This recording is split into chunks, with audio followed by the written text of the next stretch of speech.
नमस्कार, मैं हूं अनिलेश कुमार और आप देख रहे हैं पुरवैया डीएनए।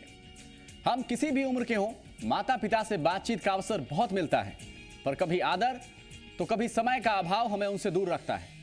रांची से एक तस्वीर आई है जिसमें एक लड़की ने अपने घर वालों को एक चिट्ठी लिखी। इस चिट्ठी के लफ्ज उसकी जिंदगी की आखिरी कहानी बन गए। तो सबसे पहले उन सभी युवाओं की तरफ से एक चिट्ठी माता पिता के नाम, जो हम चाह कर भी नहीं लिख पाते, तो उस चिट्ठी को लोगों के सामने रखना चाहेंगे। आदरणीय पिताजी, सादर प्रणाम। हम कुशल हैं, पर हमारी कुशलता इस बात पर निर्भर करती है कि आप कितने कुशल हैं और आपको हमारे कौशल पर कितना यकीन है। हम जानते हैं कि आप हमारे विषय में सब कुछ जानना चाहते हैं, हमारे मतलब, हमारे दोस्त से लेकर हमारे मतलबी दोस्तों तक सब कुछ। यकीन कीजिए, छुपाने के नाम पर हमारे पास यार दोस्तों के बीच की कुछ दो चार ऐसी बातें हैं जिनसे कभी आप भी अपने जमाने में दो चार हुए होंगे। उन पुरानी बातों की अहमियत इतनी ज्यादा नहीं है कि नई उम्मीदें खत्म हो जाएं। क्योंकि मेरा बचपन आपके सामने गुजरा है, इसलिए हम नहीं जानते कि आपके बचपन का सपना क्या था, और ये भी नहीं जानते कि सफलता के किसी पैमाने पर जहां आप असफल हुए, उस पर सफल होने की उम्मीद हमसे ही क्यों है। हम आपका अंश हैं, तो एक असफलता का मौका हमें भी मिलना चाहिए। बचपन में हाथ थाम कर आप ही ने चलना सिखाया।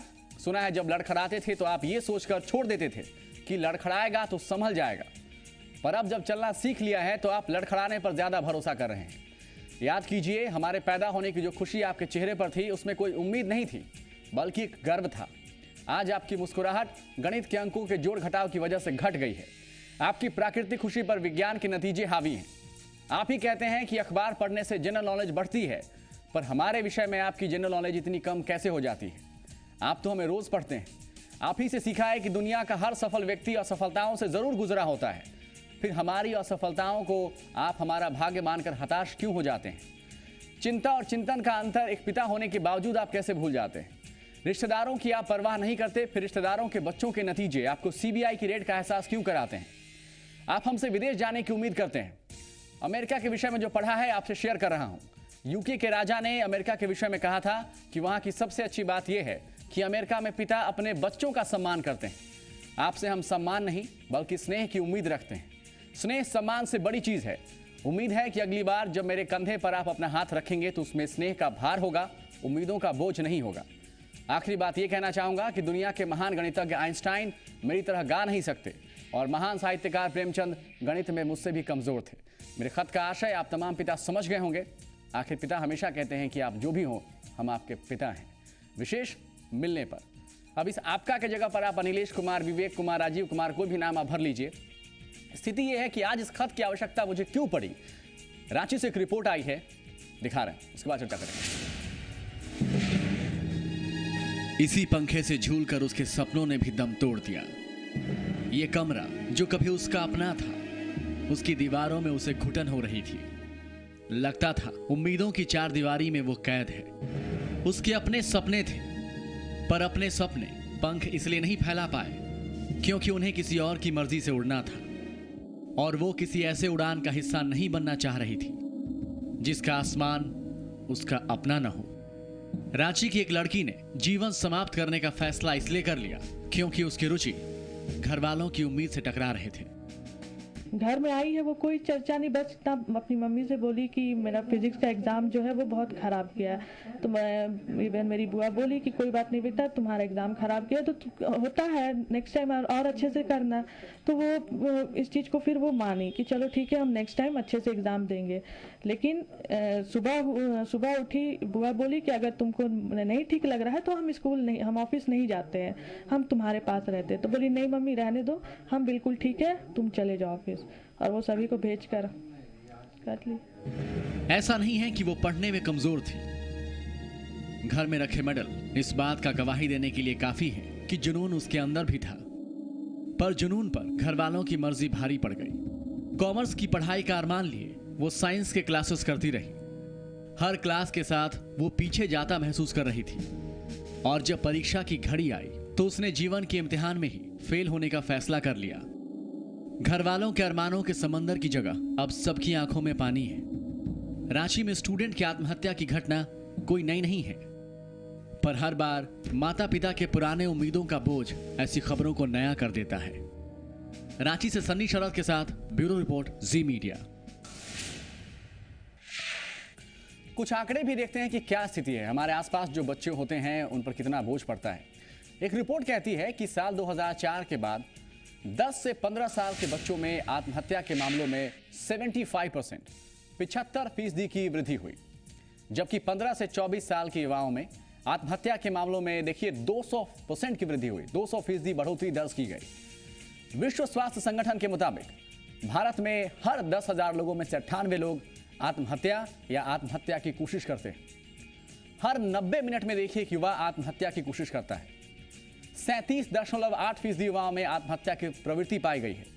और छात्रों में आत्महत्या की प्रमुख वजह परीक्षा का डर और पढ़ाई का दबाव है। सवाल है कि दबाव बनाता कौन है। आइए अब देखते हैं छात्र क्यों और किन परिस्थितियों में ऐसा करने या ऐसा कोशिश करते हैं, खुदकुशी का कदम उठाते हैं। बच्चे का पहली बार माता पिता से अलग रहना एक बड़ी वजह के रूप में सामने आता है। गलत या दबाव में सब्जेक्ट का चुनाव कर पढ़ाई करना, यह भी एक अहम वजह है जिसकी वजह से बच्चे परेशानी में नजर आते हैं। बच्चों से परिजनों की अपेक्षा का बहुत अधिक बढ़ जाना एक समस्या जो लगातार चारों तरफ से देखने को मिल रही है। स्कूल या कोचिंग में समय प्रबंधन का गलत होना, बिना नींद के लंबे समय तक जागना, पढ़ाई करना, ये अहम बातें हैं जो बच्चों को नेगेटिविटी की तरफ धकेलती हैं।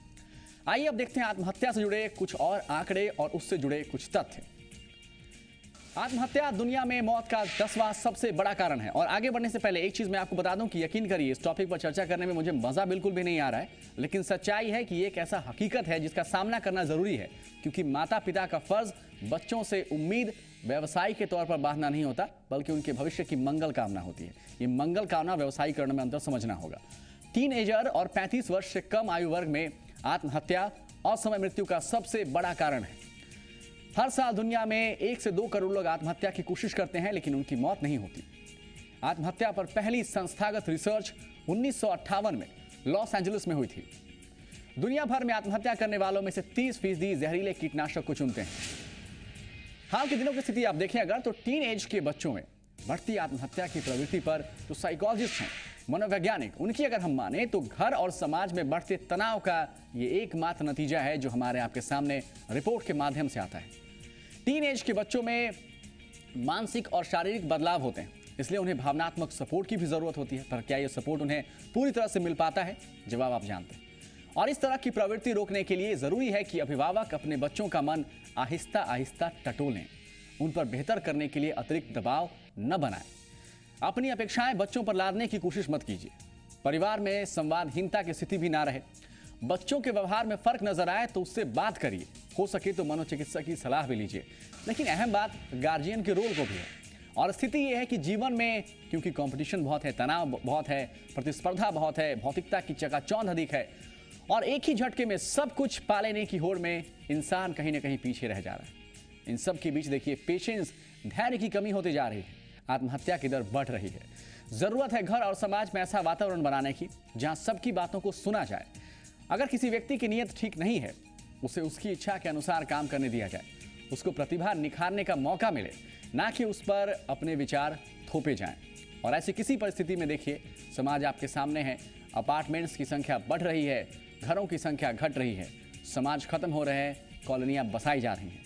ऐसे मामले वाकई हमें सोचने पर मजबूर करते हैं कि हम तरक्की किस दिशा में करना चाहते हैं। एक छोटा सा विराम, हाजिर होते हैं।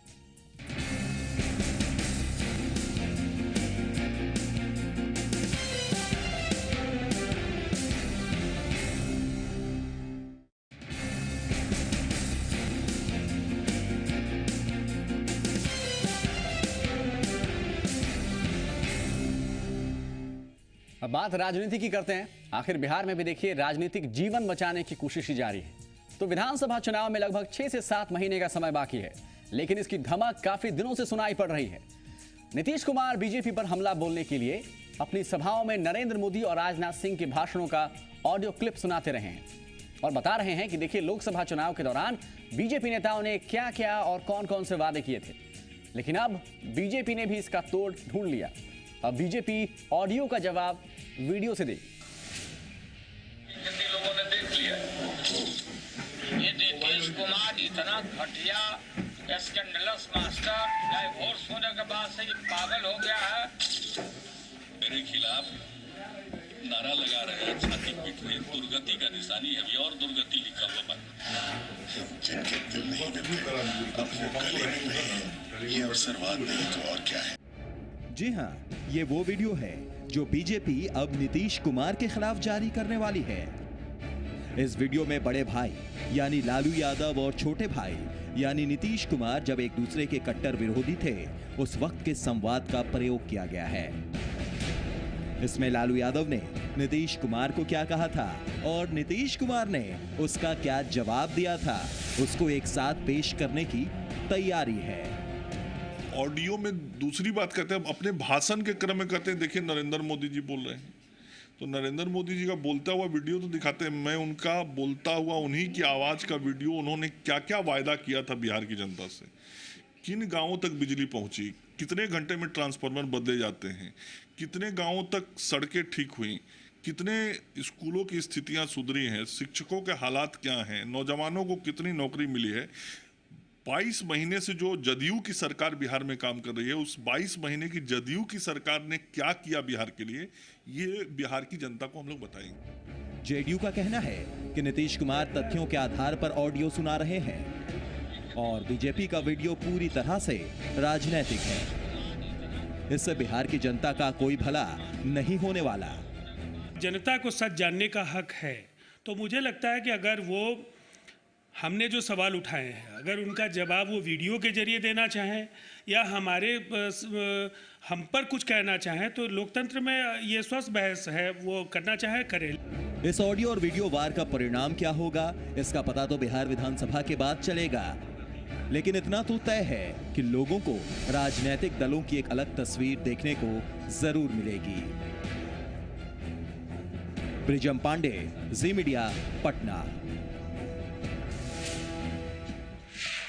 ब्रिजम पांडे मेरे सहयोगी इस वक्त लाइव जुड़ गए हैं, जो लगातार इस खबर पर नजर बनाए हुए हैं। ब्रिजम, आपसे समझना चाहेंगे कि वाकई अब मुझे एटलीस्ट आज समझ में आ गया कम से कम कि पॉलिटिकल साइंस, राजनीतिक विज्ञान क्यों कहते हैं उसे, क्योंकि वाकई विज्ञान ने इतनी तरक्की कर ली है कि राजनीति भी उसका फायदा उठा ही ले।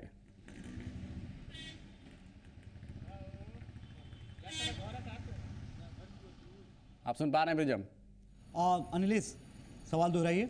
सवाल ये है कि विज्ञान की तरक्की का फायदा राजनीति भी उठाने को तैयार है अब।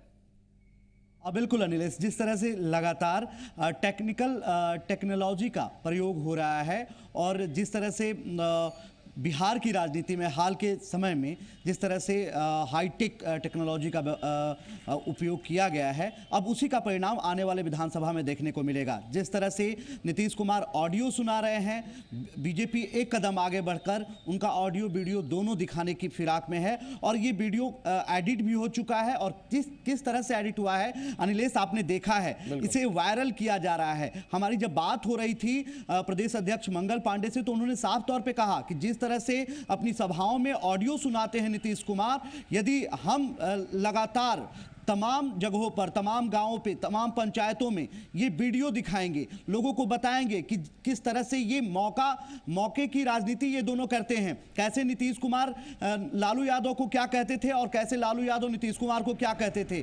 उस समय एक दूसरे के कट्टर विरोधी हुआ करते थे, लेकिन जैसे ही हालात बदले, जैसे ही राजनीति में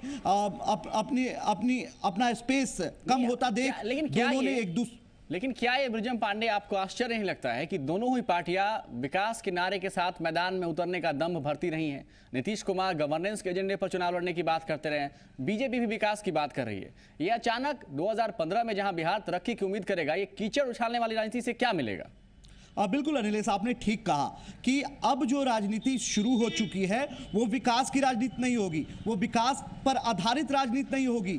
ये नहीं कहा जाएगा कि आने वाले समय में वो कितना काम कर पाएंगे, आने वाले समय पर कितना काम हो पाएगा, ये कहने की फिराक में दोनों पार्टियां नहीं है। सिर्फ आपने क्या कहा था उस समय, अब क्या कह रहे हैं। आपने अमुक नेता से आपने गठबंधन किया था, अब आप अमुक नेता से गठबंधन कर चुके हैं। ये आरोप प्रत्यारोप का दौर चलेगा। अब साफ तौर पे ये दिखने लगा है अनिलेश कि किसी भी तरह से विकास की राजनीति पीछे छूटती जा रही है और सबसे ज्यादा हावी हुई है तो आरोप प्रत्यारोप की राजनीति। और हास्यास्पद बात तो जेडीयू के प्रवक्ता की लग रही है, मेरे पास वक्त की कमी है। वो कह रहे हैं कि बीजेपी जो आरोप लगा रही है वो राजनीतिक है और जेडीयू जो आरोप लगा रही है वो कैसे देश हित में है, इसका तो अलग कोर्स करना पड़ेगा समझने के लिए। बहुत बहुत शुक्रिया ब्रिजम पांडे, तमाम चर्चा तमाम विश्लेषण के लिए। तो स्थिति है कि आगे आने वाले दिनों में होली का माहौल भी है, तो शायद होली की वजह से कीचड़ उछालने की तैयारी हो रही है। छोटा सा ब्रेक, हाजिर होते हैं।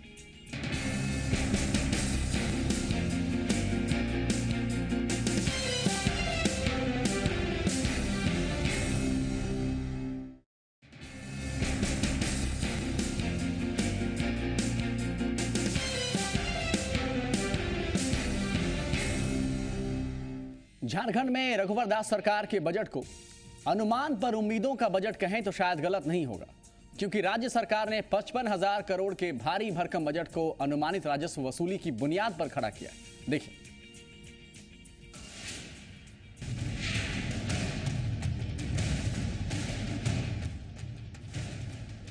झारखंड की पूर्ण बहुमत वाली रघुवर सरकार ने वर्ष 2015-16 के लिए 55,000 करोड़ से भी ज्यादा का बजट पेश किया है। सरकार ने योजना मद की राशि इस बार 32,000 करोड़ से भी अधिक रखा है। सूबे के सीएम सह वित्त मंत्री रघुवर दास की दलील पर गौर करें तो ये बजट राज्य की जनता के लिए किसी सपने से कम नहीं है। इस बजट का मुख्य पॉइंट है इस राज्य में आर्थिक विकास की प्रचुर संभावना है, उसे मूर्त रूप देने के लिए इस बजट में एक दीर्घकालीन योजना और इस दीर्घकालीन योजना का दूरगामी प्रभाव पड़ेगा, दूरगामी असर होगा। आर्थिक विकास में तेजी आएगी, राज्य का राजस्व बढ़ेगा। आइए अब देखते हैं रघुवर सरकार ने जो योजना आकार बनाया है उसकी राशि का जुगाड़ कैसे करेगी। केंद्र सरकार से केंद्रीय करों में राज्य की हिस्सेदारी के रूप में कुल 12,000.27 करोड़ रुपए की प्राप्ति संभावित है। राजस्व कर के रूप में कुल 14,700.78 करोड़ रुपए की राशि प्राप्त होने का अनुमान है। राजस्व के अलावा दूसरे कर के रूप में कुल 6,304.13 करोड़ रुपए की राशि की प्राप्ति का अनुमान है। इस तरह राज्य को अपने संसाधनों से राजस्व के रूप में कुल 21,004.91 करोड़ रुपए की प्राप्ति का अनुमान है। पूंजीगत प्राप्ति के रूप में 7,465.65 करोड़ रुपए प्राप्त होंगे। वहीं कुल 7,416 करोड़ रुपए सकल ऋण से प्राप्त होने का आकलन है। योजना एवं गैर योजना मदों में केंद्रीय सहायता के रूप में वर्ष 2015-16 में 15,022.12 करोड़ रुपए प्राप्त होने का अनुमान है। वित्तीय वर्ष 2015-16 में 57.91% का व्यय योजना मद में और 42.09% का गैर योजना मद में प्रस्तावित है। वर्ष 2015-16 में राजकोषीय घाटे को सकल घरेलू उत्पाद का 2.07% रहने का अनुमान है, जो निर्धारित लक्ष्य 3% से कम है। रघुवर सरकार ने अपने पहले पूर्ण बजट से जनता को रिझाने का भरपूर प्रयास किया है, लेकिन विपक्ष का सवाल इस बात को लेकर है कि आखिर ये सब कुछ होगा कैसे, और यही कारण है कि विपक्ष को ये बजट रास नहीं आ रहा। तो आम जनता के लिए कुछ खास है, न तो किसानों के लिए कुछ खास है। ये बिल्कुल कह सकते हैं कि एक बोझ भरा बजट है। बस पैसों को खर्च करना है। कोई भी सरकार रहेगी तो बिना लक्ष्य का, बिना कोई लक्ष्य निर्धारित किए पैसों को जस तस इन्होंने प्रबंधन करने का व्यवस्था किया है। इस बजट को कोई खूबी नहीं है। राज्य गठन से लेकर आज तक झारखंड में विकास के नाम पर राजनीति होती आई है। आगे भी ऐसा ही होगा या प्रदेश की सरकार इस मिथक को तोड़ते हुए कुछ नया करने में सफल होगी, इसे लेकर उम्मीद से ज्यादा और फिलहाल कुछ नहीं किया जा सकता। अविनाश कुमार, जी मीडिया, रांची। सरकार ने जो इस बार बजट पेश किया वो घाटे का बजट था, करीब 5,000 करोड़ के घाटे का बजट था, लेकिन फिर भी सरकार ने बहुत ज़्यादा बोझ लोगों पर बढ़ाया नहीं। अगर आप गैर योजना मद में राशि देखें तो करीब 22,000 करोड़ रखा है, योजना मद में करीब 32,000 करोड़ रखा है, स्कूल कॉलेज की घोषणा हुई है, जूते मोजे देने की बात हो रही है। लेकिन इन सब सवालों के बीच एक ही अहम शब्द है उम्मीद, जिससे आज के कार्यक्रम की हमने शुरुआत की थी। उम्मीद किसी की जान लेने में कामयाब हुआ तो यहाँ उम्मीद जनता का लोगों के प्रति है और सरकार के प्रति लोगों की उम्मीद भी है। उम्मीद है कि रघुवर सरकार लोगों को नव जीवन देने का काम कम से कम करेगी। डीएनए देखने के लिए बहुत बहुत शुक्रिया।